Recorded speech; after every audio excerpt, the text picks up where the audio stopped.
Meus irmãos, boa noite, paz seja com todos vocês da parte do Senhor Jesus. Amém. Aquele que era, aquele que é e aquele que há de vir. Podem sentar-se, por favor. Que bom estar com vocês hoje aqui, que prazer e que alegria servi-los, né? Eu quero louvar a Deus por entender que tudo coopera para o bem daqueles que amam a Deus. Então, se aprova o Senhor que eu pudesse chegar hoje aqui, eu tenho certeza que isto estava no coração de Deus, que nós nos aproximássemos e que eu pudesse servir esta igreja, abençoando-a com aquilo que o Senhor tem me entregado e também receber de Deus através da vida desta igreja, dos frutos desta igreja, da comunhão aqui com os queridos irmãos. Muito obrigado pelo convite.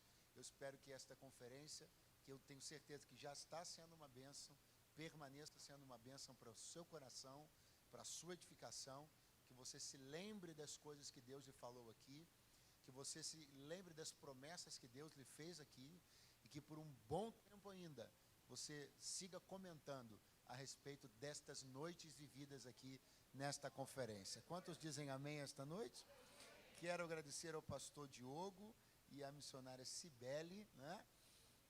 Muito obrigado pelo carinho, obrigado pelo convite. A pastora também me perdoa, a minha cola falhou na última hora, pastora Elaine. Pronto, queridos, muito obrigado pela gentileza, pelo convite, pela honra de poder servi-los hoje aqui, tá bom? Todo o corpo de obreiros, os ministros do Senhor que já estiveram aqui orando, intercedendo, estão trabalhando, quiladeando os servos de Deus aqui na liderança desta igreja. Deus em Cristo vos abençoe.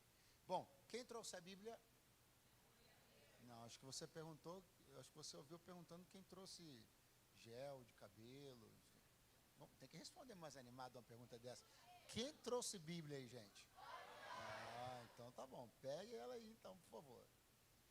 Eu quando vi esse tema, né, tempo de alargar as tendas, eu me despertei para poder falar com vocês sobre um texto bíblico, e chegando aqui, esse texto bíblico estava exatamente sendo mencionado, pregado aqui na palavra do ofertório. Então nós vamos voltar a esse texto, segundo o livro dos Reis, capítulo meia dúzia, né? Vamos voltar, ainda bem que eu não ouvi muito, que aí não vão poder dizer que eu copiei o pastor, porque eu não ouvi ele falar, cheguei, ele estava terminando, né? Como, querido? Mais perto? Opa, pronto. Vou até virar essa caixa um pouquinho para cá, que eu estou em casa, viu, gente? Isso aí é coisa de... Está em casa, a gente mexe nas coisas, né? É uma maravilha. Segundo o livro dos Reis, capítulo meia dúzia, glória a Deus nas alturas. Versículo de número 1, segundo o livro dos Reis, capítulo meia dúzia, versículo de número 1. Perdoe, meus irmãos, pelo atraso, eu não tenho o hábito de chegar já assim tão em cima do momento de ministrar, gosto de participar do culto, estar com os irmãos, mas eu tinha um problema com a minha bagagem ao desembarcar no aeroporto, e aí foi uma dificuldade para conseguir pegar, e por fim consegui pegar uma, a outra não, vou ter que voltar no aeroporto para poder pegar a outra, mas ainda bem que aqui eu consegui pegar, era que tinha a roupa que eu ia vir para cá. A outra é dos próximos 4 dias, ainda bem, Deus seja louvado. Segundo Reis, capítulo meia dúzia, está escrito: e disseram os filhos dos profetas a Eliseu: eis que o lugar em que habitamos diante da tua face nos é estreito. Vamos, pois, até o Jordão, e tomemos de lá cada um de nós uma viga, e façamos ali um lugar para habitar ali. E disse ele: ide. E disse um: serve de ires com os teus servos.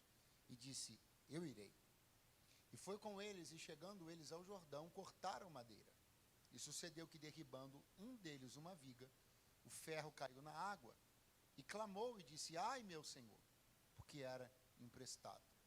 E disse o homem de Deus: onde caiu? E mostrando-lhe ele o lugar, cortou um pau e o lançou ali, e fez nadar o ferro. E disse: levanta-o.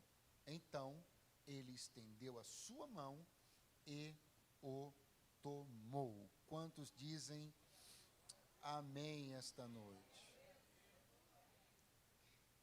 Meus irmãos, é uma história bíblica muito muito interessante, e ela acontece no que eu vou colocar aqui de uma maneira bem simples. Ela acontece num canteiro de obras. Quem conhece canteiro de obra? Isso aqui é canteiro de obra? É o lugar onde a obra está acontecendo. É o lugar onde você tem vergalhão para um lado, onde você tem martelo para o outro, onde você tem os trabalhadores trabalhando, vira concreto para cá, mexe para lá, um canteiro de obras.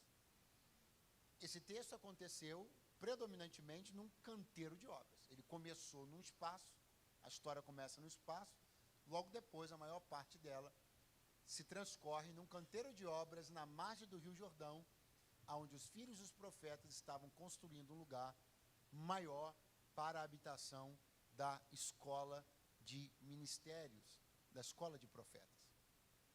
E o que é que vai acontecer lá? Uma outra coisa que é típica de acontecer em canteiro de obra: acidente de trabalho. Uns mais graves, outros mais triviais. Mas é fato que em todo canteiro de obra, todo dia, alguma coisa acontece.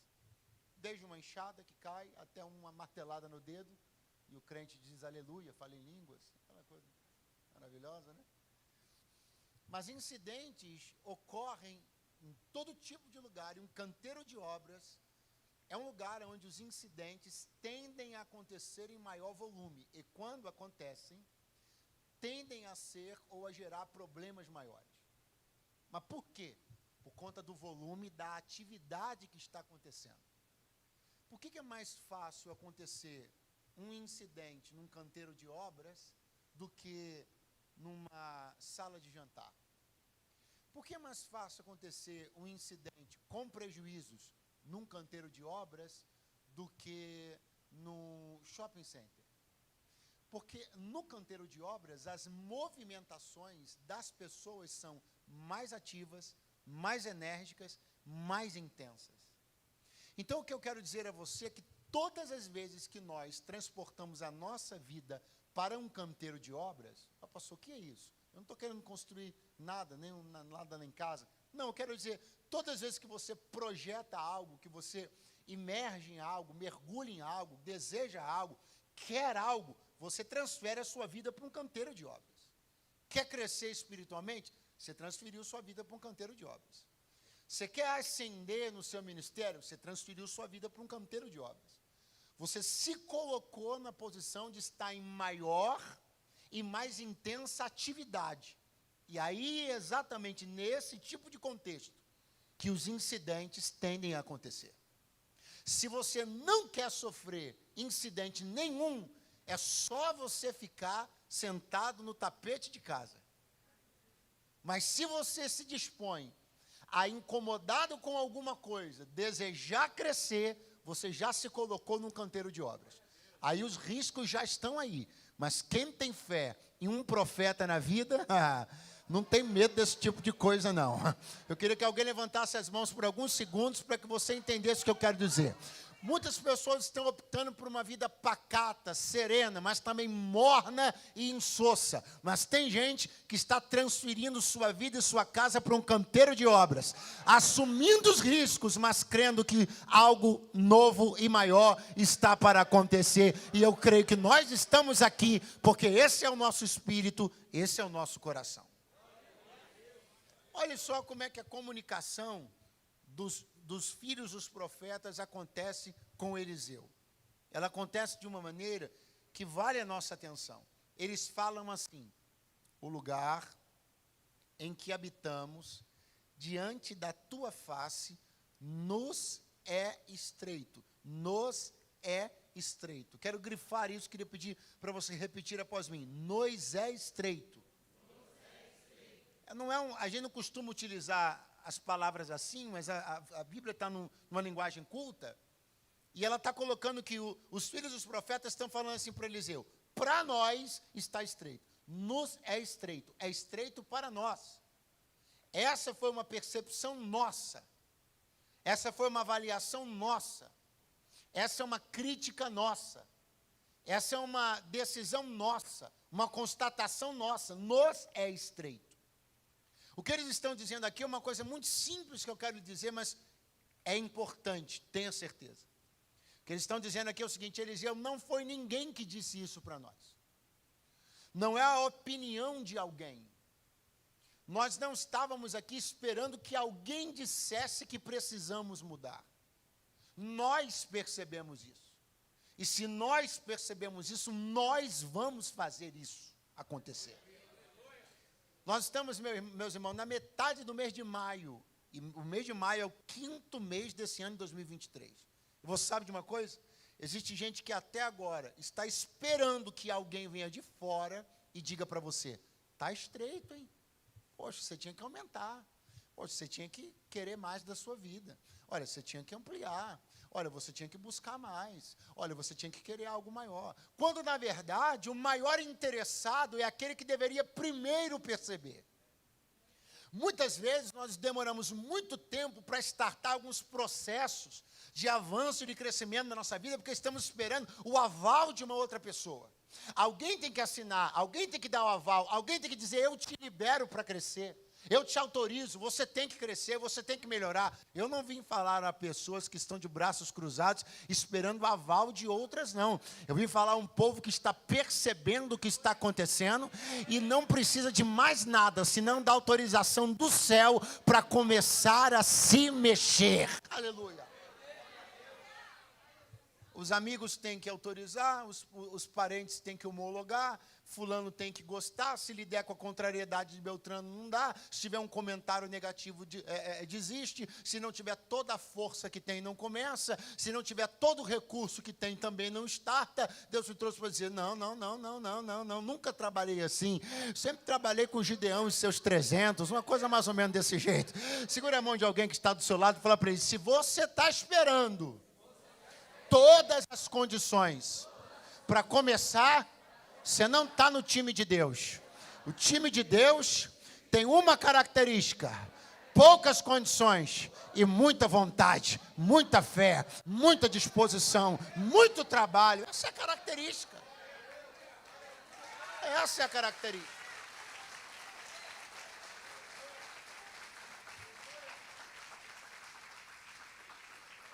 Eliseu, o mesmo Eliseu, chegou um dia diante dos filhos dos profetas, todo mundo desmaiando de fome, um caindo para um lado, o outro caindo para o outro.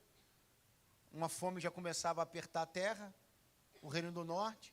Eliseu chegou e falou assim, ei, vamos fazer uma sopa de erva? Que ideia foi essa que Eliseu teve, irmão? Alguma ideia mirabolante? Não. Mas é típica ideia de alguém que quer ação e que tem ação para propor. Vamos fazer uma sopa de erva? Porque parece que vocês estão aí esperando carne, esperando macarrão, esperando... Se não tem isso aí, vamos fazer uma sopa com o que tem. Porque é numa hora como essa que o camarada demonstra o tipo de líder que ele é. Porque o líder que está esperando todos os ingredientes da receita para começar a fazer a sopa, esse líder não é do time de Jesus, não. No time de Jesus, você faz sopa com o que tem. Se é erva, faz de erva. Se é caldo de sal com azeite, faz de sal com azeite. Porque a característica que nós, como salvos, temos, por quem tem o Espírito de Deus, é a característica de começar, startar. Eu estou desafiando você que o mês de maio não termina sem você começar. Comece. Nos é estreito. Nossa é a percepção. Nos é estreito. Nossa é a avaliação. Não foi ninguém. Nós não estamos esperando ninguém vir aqui dizer para nós. Nós avaliamos isso, concluímos isso e vamos trabalhar e bancar essa obra. E como é que vocês vão fazer? Vamos fazer assim. Cada um de nós desce ao Jordão e corta uma viga. Quantas vigas vai ter? O número de alunos da escola. E qual é o tamanho da casa? O número da quantidade de vigas. Tudo está ajustado proporcionalmente. Quantas vigas tem? A mesma quantidade de alunos. Qual o tamanho da casa? Correspondente ao tamanho das vigas. É tudo proporcional. E não só é tudo proporcional, é tudo dividido igualitariamente. Isso aqui é um segredo simples de qualquer coisa para dar certo.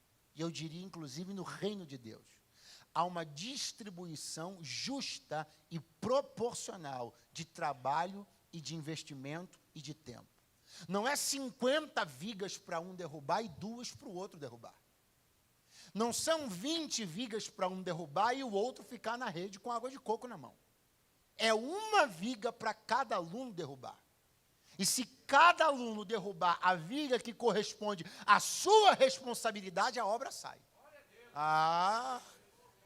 Eu vim de Deus dizer algo aqui, hein? Tudo que cada um de vocês aqui, incluindo eu, precisamos é assumir a nossa responsabilidade cabível. Pastor, quero 5 anos. Não, faça a sua viga, porque se o da direita fizer a viga dele, o da esquerda derrubar a viga dele, eu derrubar a minha viga, nós vamos levantar o que estamos para levantar. Não tem sobrecarga para uns e nem refresco para outros. No time de Deus, a divisão igualitária e justa de energia e de trabalho, toda sobrecarga, uma hora vai estourar uma corda, mas quando a coisa é equilibrada e dividida, o reino de Deus prospera e o nome do Senhor é glorificado. É isso aqui. Uma para cada um. Eliseu, nosso plano é simples. Cada um de nós vai derrubar uma viga. É esse o plano? É esse o plano. Então tá bom, vocês podem ir. Eles já estavam se arrumando quando um deles, isso aqui é maravilhoso, diga comigo, um deles. Repare que na hora da ideia de construir uma casa maior, diz o texto que eles foram em massa para lá. Juntou um grupão em volta de Eliseu e pediu, podemos ir? Só que aí agora não é mais uma solicitação de um grupo, é uma solicitação de um deles. Um deles olha para Eliseu e diz assim, o senhor pode ir com a gente? Vai conosco. Um deles. Essa diferença é tão interessante de se observar, porque ela acontece, se repete todo dia. O quê? No momento da decisão da ampliação, no momento da decisão de startar o projeto, você tem um grupo, mas um deles é que tem uma preocupação mais espiritualizada. Um deles tem um olhar mais profético. Um deles tem um olhar mais espiritual. E este um aqui vai olhar para Eliseu e vai dizer, serve-te de ires conosco. Você tem que começar a se preparar. Para quê? Para 2 coisas. Primeiro, muita gente vai querer fazer, pouca gente vai querer um homem de Deus para orar.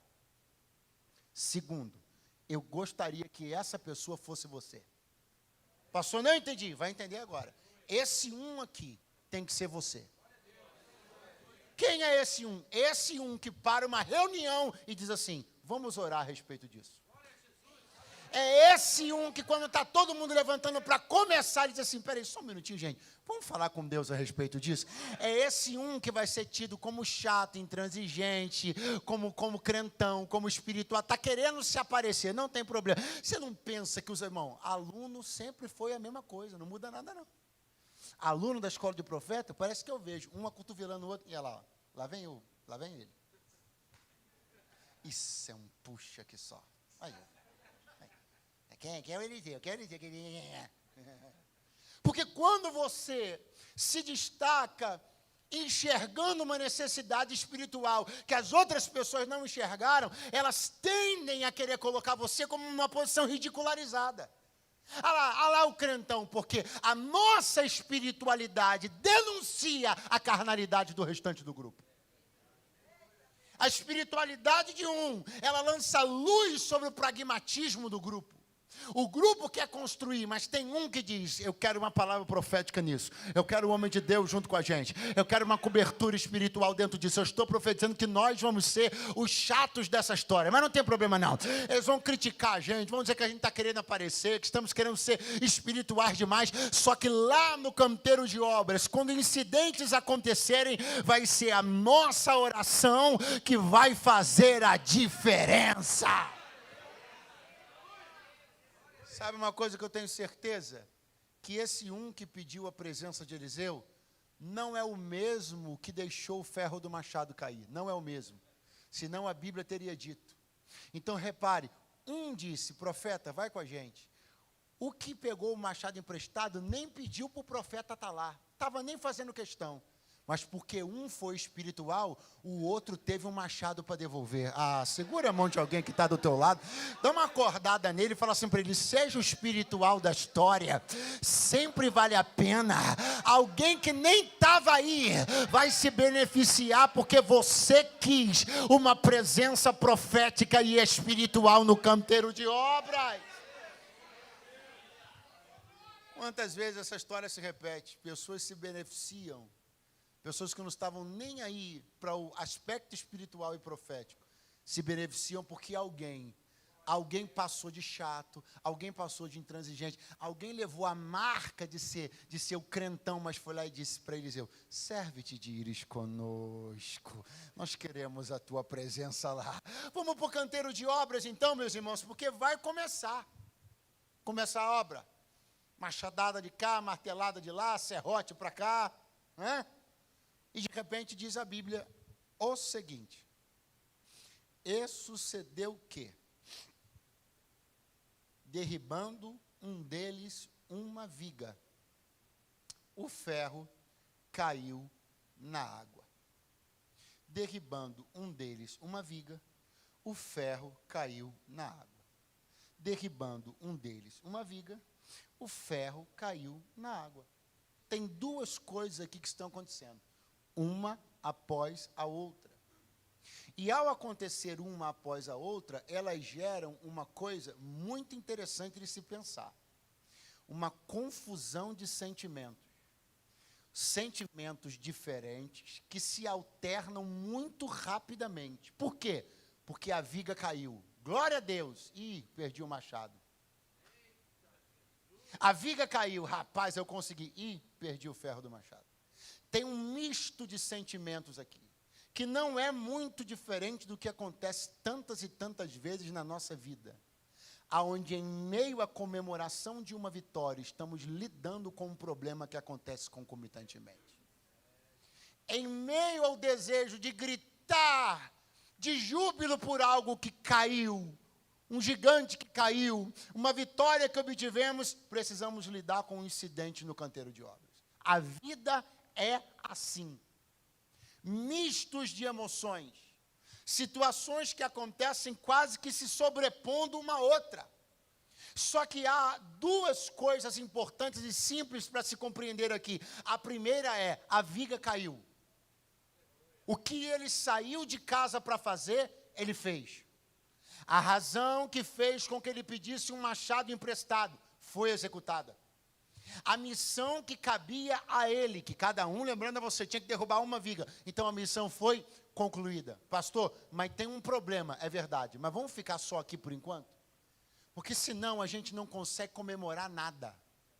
Porque senão a gente não consegue ter alegria em nada. Porque senão a gente não consegue ter júbilo em nada. Porque senão a nossa vida é lamúria em cima de lamúria o tempo inteiro. Eu quero desafiar você a entender que vigas caíram na sua vida hoje. Pastor, mas você não sabe o que está acontecendo. É verdade, nós vamos falar disso já já. Mas por enquanto eu queria que você se lembrasse que você está aí. E teve gente que não conseguiu sair nem da cama hoje. Então, em nome de Jesus, levanta a tua mão e faz o que talvez até agora você não fez.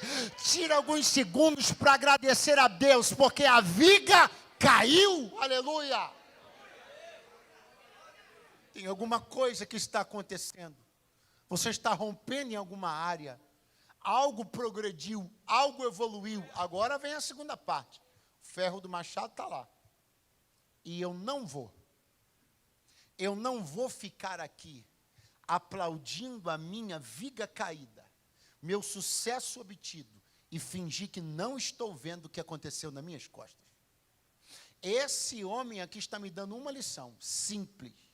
Ele não vai permitir que aquela vitória pontual deixe ele desfocado de perceber que alguma coisa está acontecendo e também precisa de atenção e também precisa ser resolvida.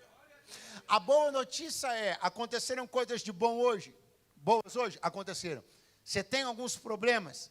Tem. A boa notícia é: você não vai precisar ficar focado só nas coisas boas que aconteceram e fingir que não está vendo o problema no casamento que está se desenrolando, a insubordinação dos seus filhos, que é um problema crescente dentro da sua casa, as finanças que estão entrando em colapso. Deus me trouxe para dizer, você pode comemorar as coisas boas que estão acontecendo e dar atenção devida para o que tem que ser dada atenção, porque o que eu vou fazer na sua vida é que no final desse dia, eu precisava de alguém com a mão levantada para receber, no final desse dia, você não terá metade de uma vitória para contar, no final, pastor, você não viu, não olhou para o relógio, não, são 8h46, então tu não conheces o dono do tempo ainda não?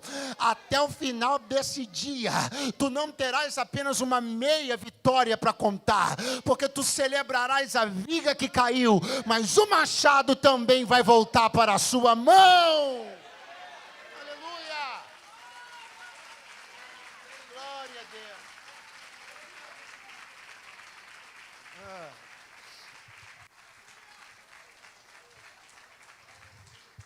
Aonde o ferro do machado caiu? Diga comigo, na água.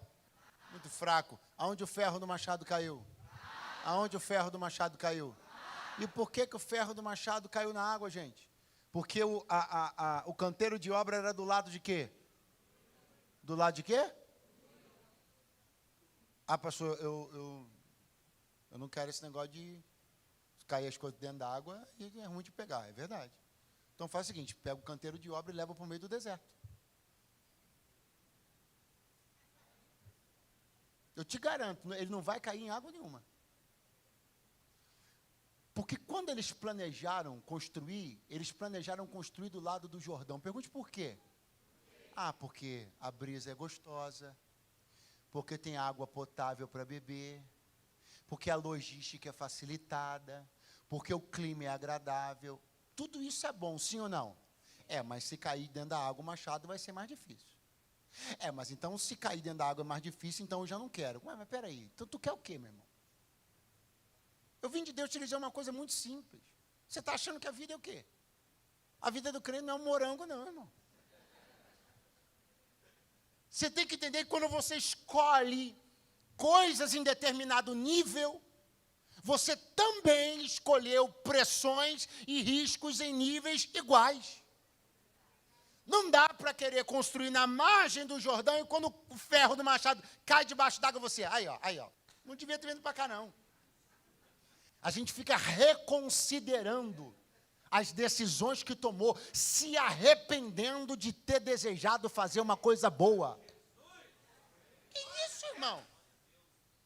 Que coisa é essa? Quem tem a mente de Cristo não pode permitir que seus pensamentos funcionem dessa maneira. A gente fica o tempo inteiro se arrependendo, reconsiderando. Era melhor não ter feito assim.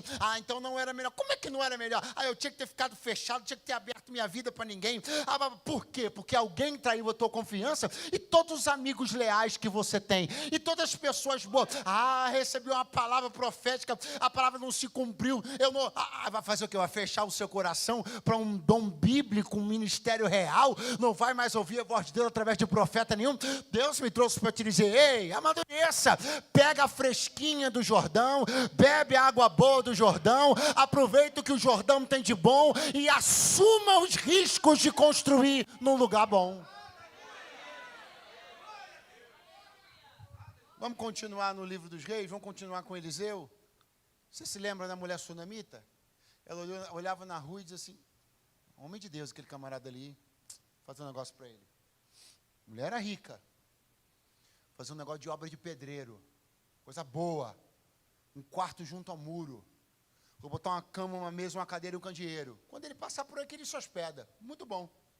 Já sabe o que aconteceu, você conhece a história, né? O que aconteceu? Eliseu profetizou um filho na vida da mulher. Filho nasceu. Na idade da adolescência, o menino morreu. Ok. Ela ficou lá. Com o menino no joelho. Quando ela viu que o menino morreu, ela pegou e disse assim, vou botar no quarto do profeta. Agora, atenção. Essa mulher não é uma mãe de 30 anos, não. Ela tem uns 60 para 70. Um menino adolescente deve pesar uns 45 quilos. Então, é uma senhora de 60 para 70 anos com 45 quilos no colo. Pergunte, e aí? Vai ter que subir o degrau. Porque ela construiu o quarto de Eliseu em cima. Se fosse meia dúzia de nós, estava subindo a escada e dizendo assim, para que eu não fiz esse troço embaixo? Pastor, o que você está querendo dizer? Que quando você lida, quando você se depara com algum tipo de implicação complicada da decisão boa que você tomou, você tende a querer reconsiderar, se arrepender. Por que a mulher sunamita fez o quarto em cima? Porque ela era generosa, porque ela era boa, porque ela era excelente. Então não é porque alguma coisa agora está engasgada que você vai repensar todo o estilo de vida, de liberalidade e excelência que você teve. Para de ficar machucando tua mente. Ah, se eu pudesse voltar atrás. Não pode. Aí se eu pudesse ir lá de novo, não pode, meu irmão. Para de se arrepender de ter sido bom, de ter sido justo, de ter sido honesto. Para de se arrepender de ter sido amigo, de ter sido leal, de ter sido fiel. Você não tem que ter esses arrependimentos. Não se arrependa de ser bom, de ser excelente, construir quarto em cima, nem fazer canteiro de obra perto do Jordão, porque acidente acontece com qualquer um, mas coisa boa é a gente não se arrepender da excelência.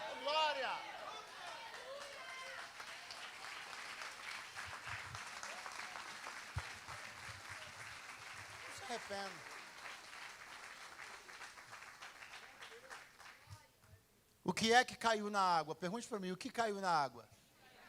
O ferro do machado. Pastor, o que é o ferro do machado? A única coisa que presta no machado. Tanta verdade que Eliseu foi, cortou um pedaço de pau, jogou no rio, o ferro do machado flutuou. Porque para cabo de machado você acha em qualquer lugar. Cabo de machado é coisa simples. Pastor, eu estou olhando, estou vendo que esse homem perdeu metade do machado. Não, ele não perdeu metade. Ele perdeu a única parte que importava. Muitas vezes, a gente é influenciado, nosso inimigo, através de dardos, setas, pessoas, coisas, quer nos fazer nos acostumarmos com o que nós perdemos. E como é que ele faz isso, pastor? Dizendo assim para você, não, mas você ainda ficou com alguma coisa. Você ficou com um pedaço de pau na mão. Você ficou com um pedaço de madeira na mão, você serve para quê? Aonde você quer chegar? Quero chegar para que você compreenda que toda perda, normalmente ela é na parte valiosa, na parte importante. E tem gente segurando uma coisa vil na mão, uma coisa qualquer, e ainda dizendo que não precisa ir buscar o que perdeu, porque alguma coisa ficou. E Deus me trouxe para dizer, e o que ficou vale de quê? Ou você não percebeu que o que você perdeu era exatamente aquilo que era importante e caro. E quando eu digo caro, não digo de dinheiro, eu digo que tem valor para você. Ah, mas pastor, a gente tira uma selfie e está todo mundo aparecendo. Eu não estou perguntando quantas pessoas estão saindo na sua selfie. Estou perguntando como é que anda a comunhão da sua família. Não vai embora não, fica aí só mais um pouquinho. Não, pastor, olha só, está tudo bem, estou com uma aliança aqui no dedo. Não estou perguntando se você está com uma aliança no dedo. Estou perguntando se você ainda tem um casamento. Ou você só tem um pedaço de madeira na mão. Não, pastor, está tudo certo, está tudo certo. Eu tenho uma carteirinha aqui. Não estou perguntando se você tem uma carteirinha. Estou perguntando se você tem um ministério. Ou será que teu ministério está no fundo do Jordão e tu só tem esse pedaço de madeira dessa carteirinha aí no teu bolso? Não vai embora não, fica só mais um pouquinho. Deus me trouxe para dizer, pare de ficar se contentando com partes que não valem nada, para ter a sensação de que você não perdeu tudo, quando na verdade o que importava você perdeu. Mas Deus me trouxe aqui para te dizer que o que mais importa pode estar perdido e submergido, mas a mão do Senhor vai trazer de volta para você. Ou tem alguém ainda aqui nessa noite, gente? Oh, glória a Deus!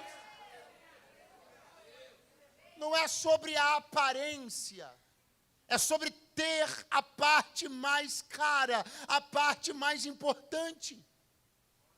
O profeta Eliseu vai pegar um pedaço de madeira, porque o cabo se acha em qualquer lugar. Tudo que você acha de maneira fácil é o que tem menos valor. O que você acha com mais dificuldade é o que tem mais valor. Pegou qualquer coisa ali, um pedaço de madeira e jogou. O pedaço de madeira pairou nas águas do Jordão, e de repente diz a Bíblia que o ferro do machado estava lá no fundo. Tem que ser crente, hein, para crer nisso aqui, hein? Ainda bem que você é. Veio subindo, e encontrou o pedaço de madeira que Eliseu cortou, encontrou aonde? Lá na superfície do rio. Glória a Deus. Quem consegue compreender que um ferro de um machado, de qualquer outra coisa, um pedaço de ferro, no fundo de um rio, começar a subir e ficar na margem é milagre? Quantos conseguem entender que é milagre? Agora eu vou te fazer uma outra pergunta. Se Eliseu tivesse pegado aquele pedaço de madeira, jogado no rio, e aquele pedaço de madeira tivesse descido até onde estava o ferro do machado, era milagre também? Sim ou não? Sim. Pega um pedaço de madeira qualquer, joga na água, ele afunda? Não. O que afunda é o ferro. Um pedaço de madeira na água não afunda. Então, tanto... Se eu fosse você, eu voltava agora, hein? Você foi embora, olha. Tanto a subida do ferro do machado, como a descida da madeira, ambos teriam sido muito fraco, ambos teriam sido mas a pergunta é, o ferro subiu ou a madeira desceu? O ferro subiu ou a madeira desceu? Então o encontro entre os dois aconteceu em cima ou embaixo? Em cima ou embaixo? É aqui que eu chamo sua atenção. Porque Deus me trouxe para dizer uma coisa, o encontro vai ser em cima. Pastor, não entendi, vai entender agora, você não vai descer para buscar ninguém. O que está em níveis inferiores, Deus fará subir para se encontrar em cima. Pastor, quase entendi. Então agora que o quase vai virar, entendeu. Preste atenção. Eu já vi, e eu acho que você já viu também, muita gente, e aí a coisa aqui se amplia. É casamento, negócios, ministério, várias situações. Aonde quem está na superfície, quem está em cima, olha e diz assim, eu vou descer para buscar. Só que eu vou te contar uma coisa. 10 em cada 10 pessoas que eu conheço, que desceram um nível para tentar resolver, não resolveram nada. Porque crente não desce um nível para resolver. Crente se mantém no seu nível e Deus faz quem está embaixo subir de nível para ti. Ah, tem alguém ainda aqui essa noite? Oh, glória a Deus. Não. Ei, Deus me trouxe para dizer uma coisa aqui para alguém. Alguém cujo plano já estava feito. Qual? Descer. Não, pastor, eu vou ter que fazer, porque fazer o quê? Né? Se eu não fizer, não faça. Não, pastor, você não está entendendo. Isso é coisa. Eu tenho que injetar um dinheiro nessa empresa. Mas esse dinheiro que você vai injetar vai ter que te fazer descer? Ao nível da agiotagem? Ao nível do suborno? Não tem que desenrolar uma situação. E aí eu tenho que desenrolar. Tá, mas para desenrolar você tem que fazer o quê? Alguma coisa ilícita? Alguma coisa que não convém? Alguma coisa que não é ética? Alguma coisa que não é pura? Alguma coisa que não é santa? Então Deus trouxe para dizer, essa viagem eu não te autorizo.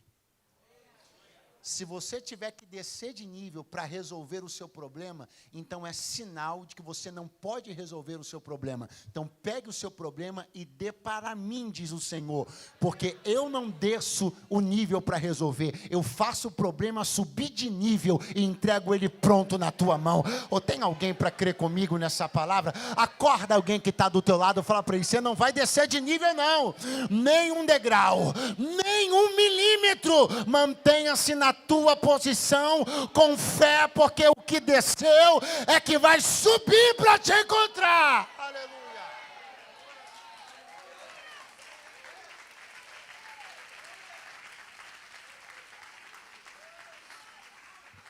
O jeito de Deus trabalhar está aqui colocado. Eliseu está dizendo, o trabalho espiritual, o trabalho do profeta, o trabalho de Deus é assim. O que afundou é que vai subir. Não é quem está em cima que vai afundar para ir lá embaixo e trazer. Porque nessa ficam os dois. Pastor, quantas vezes você já viu isso? Inúmeras, incontáveis. Não, eu vou ali só para buscar, fica os dois. Não, eu vou fazer isso, mas é só dessa vez, fica os dois. Casamento, muitas vezes, um cônjuge olha a situação.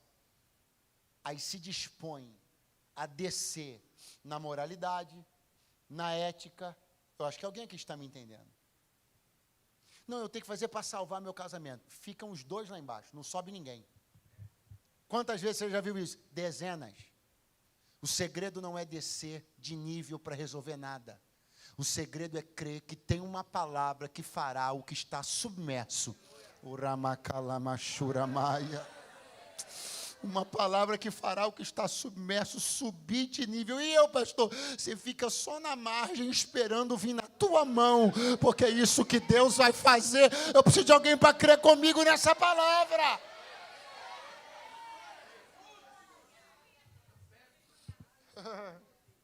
Ai, homem de Deus. Ai, homem de Deus. Esse grito é dele, do obreiro. Diz a Bíblia, porque era emprestado. O porque era emprestado não é ele falando. Às vezes a gente lê o texto rápido e pensa que ele está falando assim. Ai, homem de Deus, porque era emprestado. Não, o porque era emprestado é da Bíblia. É de quem está escrevendo o texto bíblico. É quem está escrevendo que está contando para nós que é emprestado. Ele não falou, ele só gritou. Ai, homem de Deus. Só que tem algumas coisas aqui bem interessantes. Eu não demoro muito, mas preste atenção. Isso aqui é uma escola de profetas. Eu tenho para mim que eles trabalham cantando, né? Salmodiando, profetizando. Oh. Sim ou não? Uma escola de profeta. Canteiro de obra de escola de profeta, um profetiza, o outro canta um salmo, o outro canta um hino. E no meio disso tudo, alguém vai dizer ai. E ele é da escola também? É. É aluno também? É. Só que enquanto a boca de todos está dizendo profecias, salmos e hinos, esse aqui vai dizer? Vamos lá, esse aqui vai dizer? E qual é o problema disso? O problema é você ser a única voz dizendo ai. No meio de vozes que estão salmodiando e profetizando. Por que é que tem muita gente que prefere continuar fingindo que o machado não caiu? Porque é muito difícil ser uma voz que destoa. É muito difícil chamar atenção para si, parar o salmo e a profecia, porque eu perdi o que não devia perder. Então eu prefiro continuar me somando ao coro do que ser uma voz que destoa e que denuncia que alguma coisa aconteceu. Tem muita gente que vai fazer a opção de deixar o ferro do machado embaixo d'água só para não chamar atenção.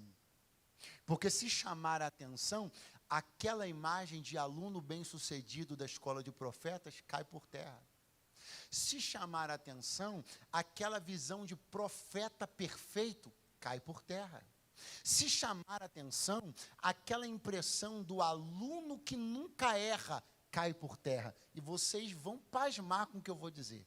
Mas tem gente que prefere perder o ferro do machado do que dar a cara para bater no meio do grupo e dizer, eu perdi.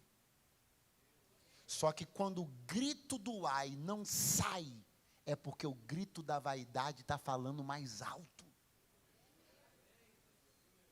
E você não tem ideia da quantidade de pessoas que nesse exato momento estão maquiando as suas perdas, fingindo que não está acontecendo nada, só para manter um status de profetão.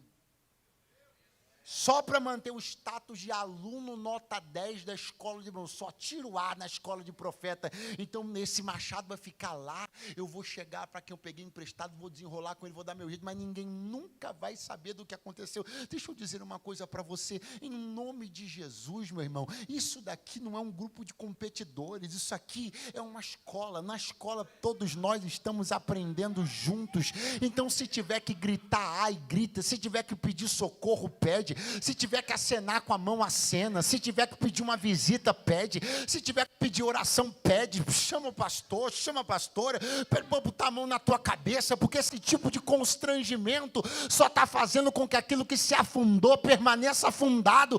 Mas quem tem coragem para gritar, ai, vai ser um tipo de aluno que merece se formar nessa escola, porque essa escola não é a escola da perfeição, é a escola do aprendizado.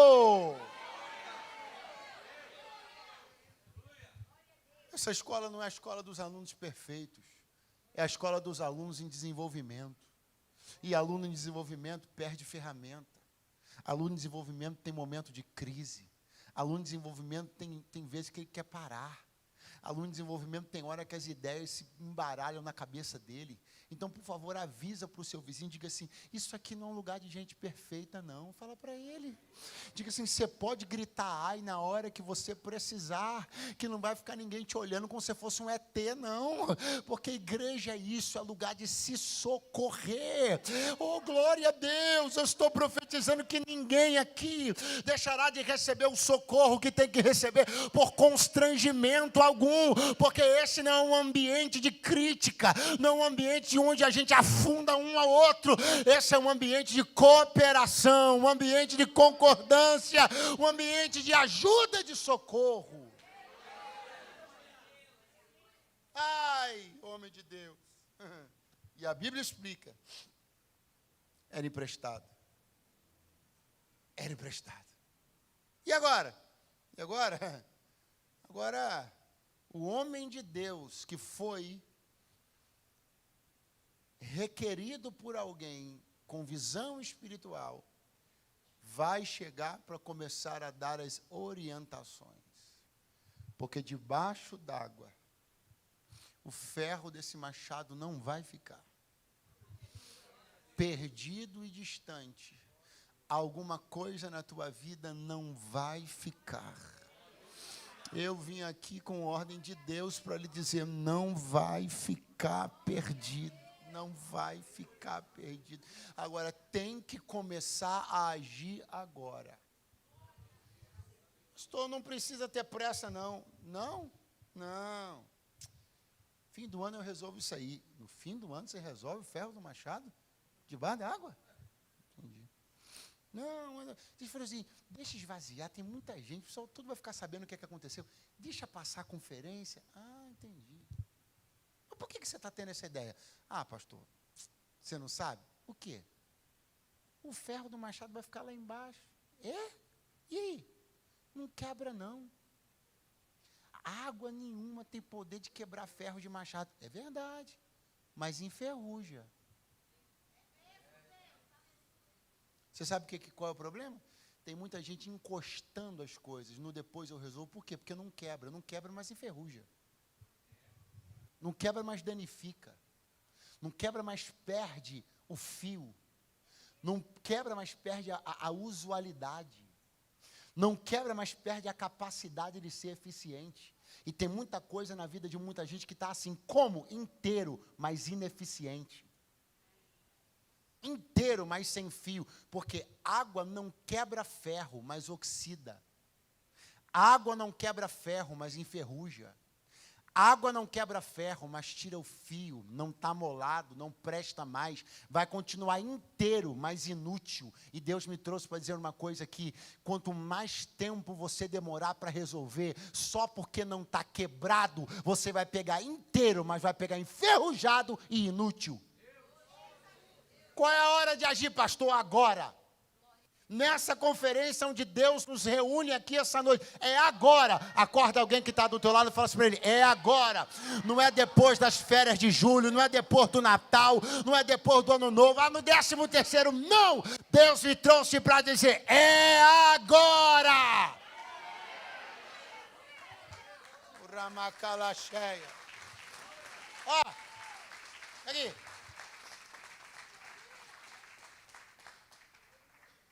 Ai, homem de Deus.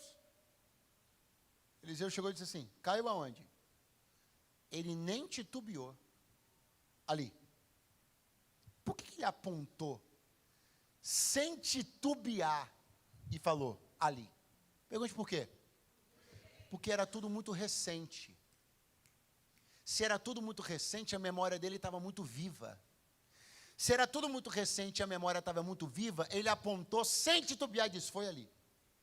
Baseado no lugar que ele apontou, Eliseu pegou o pedaço de madeira, jogou em cima. O ferro do machado flutuou. Agora pensa comigo. Não vou gritar, não. Não vou pedir socorro, não. Nada, todo mundo vai ver. Eita, minha imagem de aluno nota 10. Não. É o seguinte, vou em casa. Amanhã eu volto aqui e resolvo isso. Vai em casa? Vai. Vai voltar no outro dia? Vamos voltar no outro dia. E aí, aonde caiu? Não foi. Não foi. Porque o grande privilégio de você agir rápido é que a memória está recente. E você pode apontar aonde caiu. E o milagre acontece mais rápido quando você tem condições de imediatamente identificar o local da queda. É por isso que o teu inimigo quer que você perca tempo achando que está ganhando tempo. Seu inimigo quer que você deixe isso para depois, porque ele quer tirar de você a capacidade de identificar aonde caiu e aonde você perdeu, porque ele sabe que a chave da vitória desse texto está na pergunta de Eliseu, onde caiu, e na capacidade dele de responder sem titubear. Ali, quem perde tempo não consegue responder. Se vai em casa e volta, já não sabe mais onde caiu. Se vira as costas, vai comer um lanche para ver depois, não sabe mais onde caiu. Se esperar todo mundo ir embora para não passar vergonha, não sabe mais onde caiu. Então Deus te trouxe para dizer, é hoje. Haja rápido, grite rápido, se levante rápido, porque com a memória recente, você vai identificar o local da queda, e com o local da queda, eu vou fazer voltar para a tua mão o que você perdeu. Senso de orientação. Eu posso me orientar, porque eu estou nesse espaço. A minha memória é recente. E o que vai acontecer? Eliseu. Diga comigo, Eliseu. Eliseu que não saiu de casa para cortar nada. O plano era, cada um derrubaria uma. Aí alguém foi e disse assim, o senhor vai conosco? Vou. Para que você está indo? Estou indo. Cobertura espiritual, né? O plano era que cada um cortasse sua própria viga. E Eliseu não foi para esse canteiro de obra para mexer com machado nem com nada. Está claro isso para você? Porque se o plano era cada um de nós derrube uma viga, Eliseu estava sobrando, sim ou não? Por que eles iam resolver? Então, esse texto era para ter começado e terminado. Pergunte, como? Sem Eliseu ter pegado o machado para nada. Só que de repente, o ferro do machado do abençoado caiu. E para fazer o milagre do jeito que o Espírito inspirou ele, Eliseu pegou e cortou pedaço de um pau. Você acha que ele usou o que para fazer isso? O que ele usou para fazer isso? Sem medo, o que ele usou para fazer isso? Pensa comigo. Era para eu abrir e fechar a Bíblia e ler toda a história de Eliseu, sem nunca tê-lo visto num cenário onde ele empunhava um machado. Nunca. Só que só por conta do que aconteceu aqui, no capítulo meia dúzia, eu vi Eliseu com o machado na mão. Pastor, não entendi, mas vai entender agora. O grande benefício de estar acontecendo, o que está acontecendo, é esse que eu vou lhe dizer agora. Tem uma ferramenta que você nem sabia que sabia usar. E que você vai usar. E que se não tivesse acontecido nada do que aconteceu, nós nem saberíamos que você também podia usar machado. Mas como aconteceu tudo que aconteceu, vão saber que tu tem Deus na boca com palavra, e tem Deus até quando pega machado na mão.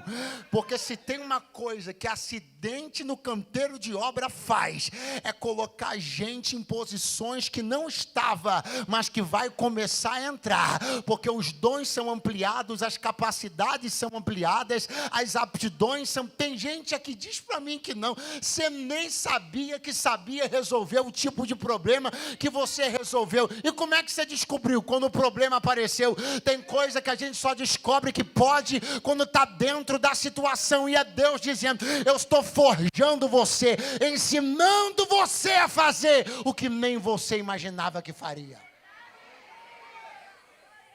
São essas situações que nos promovem, essas situações que nos lançam, essas situações que nos colocam na posição de gente que tem a capacidade de fazer. E se não fosse a situação, Quem diria que a gente poderia fazer? Sabe o que eu estou profetizando? Que você vai sair do final dessa história dizendo, eu nem imaginava que eu conseguiria lidar com isso. Eu nem imaginava que eu poderia lidar com essa situação. Porque antes de ter um incêndio, tu nem imaginavas que tu podia apagar fogo. Antes de ter a confusão, tu nem sabia que tu podia mediar conflito. Antes de ter a escassez, tu nem sabia que podia ter uma grande ideia. E é Deus dizendo, eu estou permitindo coisas acontecerem para uma ferramenta nova ir parar na tua mão, um talento novo ser despertado, um dom novo ser despertado. Desperta o dom que há em ti. Aleluia! Irmão, eu ia abrir a Bíblia, ia ver Elias lançando a capa sobre Eliseu, chamando ele para o ministério, ia ver Eliseu queimando os bois, ia ver Eliseu começando a servir Elias, ia ver Eliseu no dia último do ministério terreno de Elias, ia ver Eliseu pegando capa, batendo com a capa no rio, o rio se abrindo, né? Eu ia ver Eliseu atravessando o Jordão a pé enxuto, ia ver de tudo, mas nunca que eu ia ver Eliseu com o machado na mão. Mas por causa do capítulo 6, eu descobri que esse homem também podia empunhar uma ferramenta que eu não sabia. Tem um capítulo 6 na vida de todo mundo. Qual é, pastor? O capítulo onde você põe a mão numa ferramenta que você nem sabia que podia manejar. Você não está vivendo uma catástrofe, você está vivendo um capítulo 6 que vai despertar uma ferramenta nova na tua vida.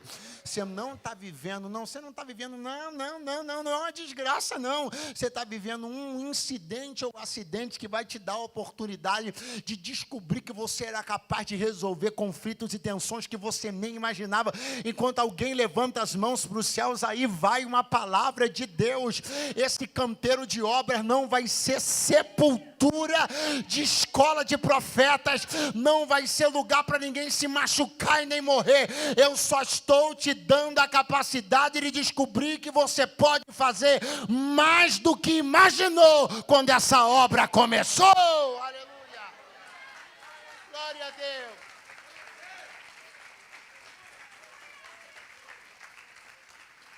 Como é que eu saio desse processo, pregador? Sai melhor do que entrou. 3 pessoas creram. Vou tentar de novo. Como é que você sai desse processo? Melhor do que você entrou. Pastor, ocorreu um acidente, ocorreu um incidente. Como é que eu vou sair dessa situação? Descobrindo uma ferramenta que nem você sabia que tinha. Pastor, se instalou a crise.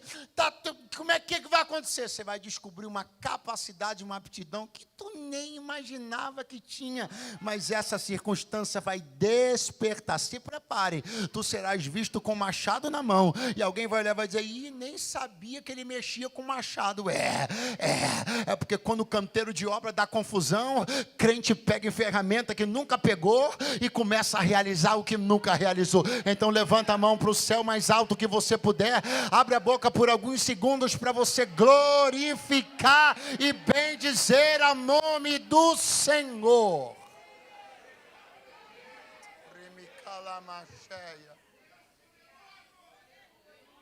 É para crescer? É para crescer? Vamos crescer. É para expandir? Vamos expandir.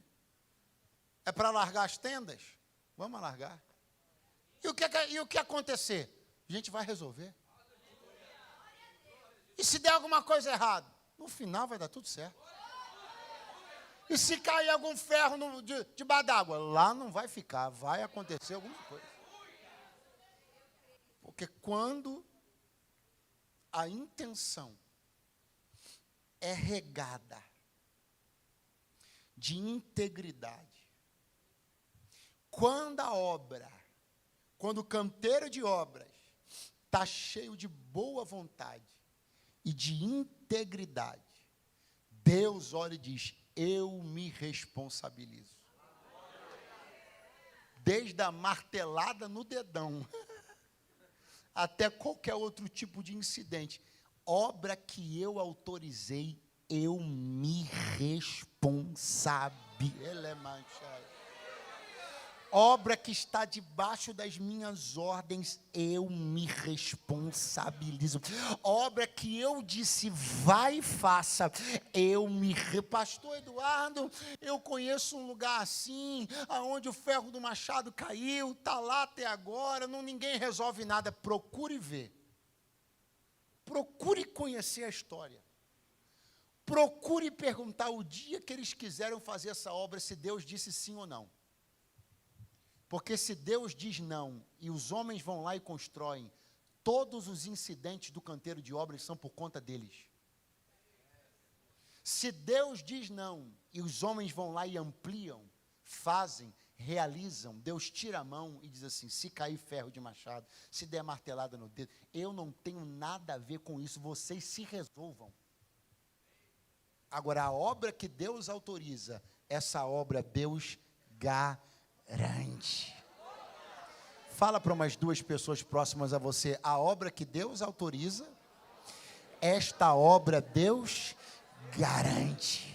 É por isso que nós estamos debaixo do envio de Deus, da autorização de Deus e da bênção de Deus. E tudo que você fizer não vai ser para desonra nem para desgraça, mas vai ser para a bênção e avanço. Se tem alguém que crê comigo nessa palavra, fique de pé do seu lugar agora, bendizendo e glorificando aquele que é Deus e Senhor sobre a nossa vida.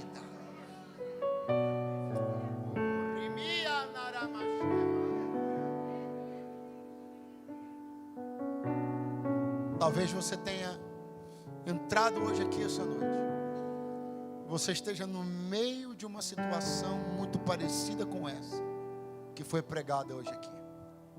Aconteceu alguma coisa que você não previa, que você não esperava, que causou prejuízo, dor, preocupação. Você entrou aqui essa noite e talvez nem desta reunião, nem deste culto você conseguiu participar do jeito que você gostaria até agora, porque seus pensamentos estão te consumindo e você só consegue pensar no que você perdeu, em como você vai dar conta disso, como você vai explicar o que aconteceu. E Deus me trouxe hoje aqui para dizer, a primeira pessoa que você deveria contar era para mim. Sabe qual foi o segredo desse jovem? A primeira pessoa para quem ele contou que tinha perdido não foi para o dono do machado, foi para o dono do rio. Eu vou dar outra chance para você dar glória a Deus. A primeira pessoa para quem esse moço contou que tinha perdido o machado não foi para o dono do machado, foi para o dono do rio. Conta primeiro para Deus e vai voltar para a tua mão. Leve isso diante de Deus e Ele fará voltar para a tua mão. Lance as tuas ansiedades diante de Deus e Ele trará alívio para a tua alma esta noite. Ou se você pode, se é destro ou direita, se é canhoto ou esquerda, estende a mão comigo assim, ó, desse jeito que a minha tá, porque essa é a cena final do texto que nós lemos. Uma mão só assim, como quem vai pegar alguma coisa, porque essa é a cena final. É o machado flutuando na superfície do Jordão e ele dizendo, toma o que é teu de volta, pega o que é teu de volta. E o texto encerra dizendo, então ele estendeu a mão e o tomou. Se tu tens fé para isso, estende a mão agora, e aquilo que estava perdido na tua vida, tome de volta pela fé, tome de volta pela fé, tome de volta pela fé.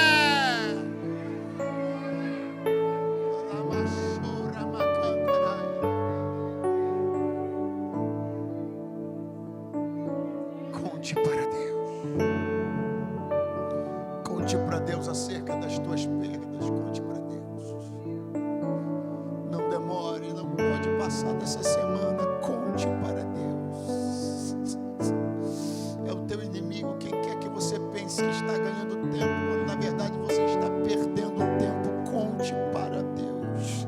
Segure na mão de alguém do seu lado agora, por favor, na direita e na esquerda. Fecha o corredor, fecha o corredor.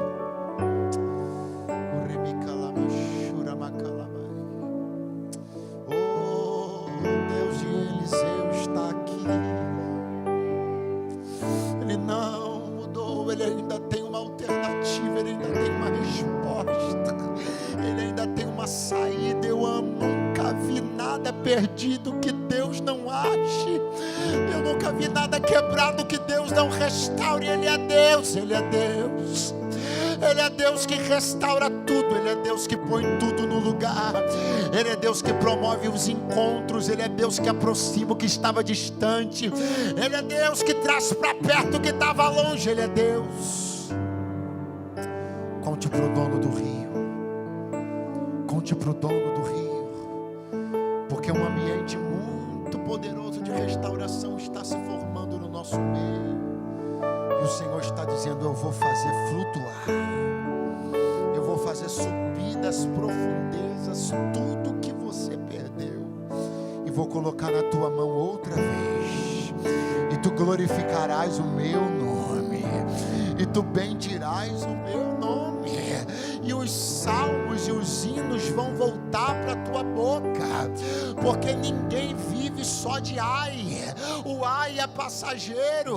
Hoje você diz ai, meu Senhor, mas no próximo culto você está dizendo glória a Deus e aleluia. Nenhum ai é para sempre.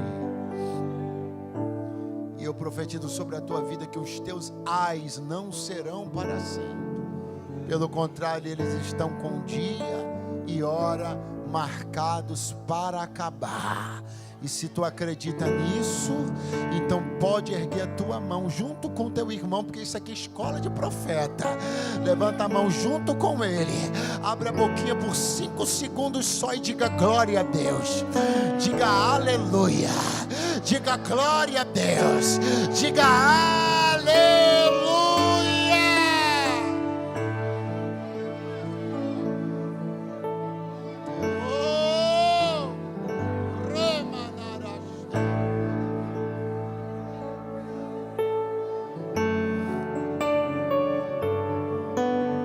Deus pode fazer com que tudo que você perdeu seja encontrado. Deus pode fazer com que a paz que você perdeu, ou que talvez nunca nem sequer tenha tido, volte ou entre no seu coração. A pergunta é: o quão perto Deus está da sua obra? Quão perto Deus está da sua casa? Não, pastor, pode ficar tranquilo, tem uma Bíblia aberta no Salmo 91 lá. Não perguntei isso.